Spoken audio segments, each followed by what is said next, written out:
okay? And your arms go with it. But look what you just did with your other hand. You went like this. Just go over, honestly. So just keep your hands together. Now touch your hands side by side. Just touch your thumbs. Now turn with your shoulder. Don't split your hands. Okay, now turn the other way. And don't split your hands. Turn your body. Punch your hand forward and turn your body. There! Okay? So what I want you to understand is, you didn't touch. Okay, go ahead and stop. Good. Little half pulse. You know what a half pulse is? And a little squeezy, squeezy, squeezy. Okay. So you don't want to just pull back. You want to kind of squeeze and come back. Okay? Very nice. What I want you to take from that is, you never once did this. And you got the turns, correct? Okay. So I wanted you to do that to get a real vivid picture of, wow. Okay? You don't have to do this. So the more you think forward, and when I said put your hands forward, you did, but you put it forward to her neck. And I'm gonna clarify what I was looking for. Okay? When you turned your body, okay, if you turn your body like this and your horse needs some encouragement, you're gonna take your reins and you're gonna go forward from the box, okay? So if I'm here and I turn and I want to give my horse some rein, I'm gonna go forward here. Even if her neck is here, if I go forward and over, okay? Because what is that the beginning of? Neck rein. Oh, yeah. Okay? You don't want to use the inside rein. You want to use the outside rein, okay? So you want to think forward and over, okay? Now naturally, I'm going to get up in a position so you can see. I'm going straight. Here's my horse's neck, here's my sternum. I decide I want to turn this way, okay? My hands are just here by my side and I turn. What instinctively happens with my hands? This one comes to the neck, this one goes away from the neck and back. And what do you need to make a turn? This one to come to the neck, and this one to come and ask for the bend, okay? So by turning your waist and moving your shoulders, you don't have to basically do anything. You've done it, okay?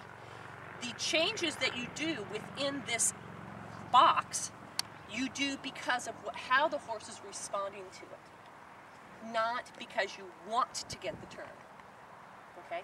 If I have my hands back here and I do a box like this and the horse is pulling against me, I need to go forward. If my reins are so far forward that the horse goes, I'm not listening, I need to shorten the reins. But it's always back to my torso or away from my torso. Does that make any sense? Yeah, that just cleared up to a lot of the way she acts. Yeah. So what I want you to do right now is go ahead and start walking on. And I want you to relax in that. Think of your body. Think of if you didn't do anything with your shoulders and you weren't holding the reins and you just put your hands here and went. Use your body. And interestingly enough, you use too much body, you get a tighter turn. You use less body, you get less of a turn. Once we get this, the leg can then be a very incredible aid. You want a tighter turn, outside leg goes on, pushes the shoulder over. You want less tight of a turn, inside leg goes on and says don't fall in on it. Does that make sense? Yeah. Okay. But guess what? This is still doing the same thing. It's not changing. It's going where it needs to go. So if I want to make a turn around your mom, I'm not going to do this because where's my line? Right into mom.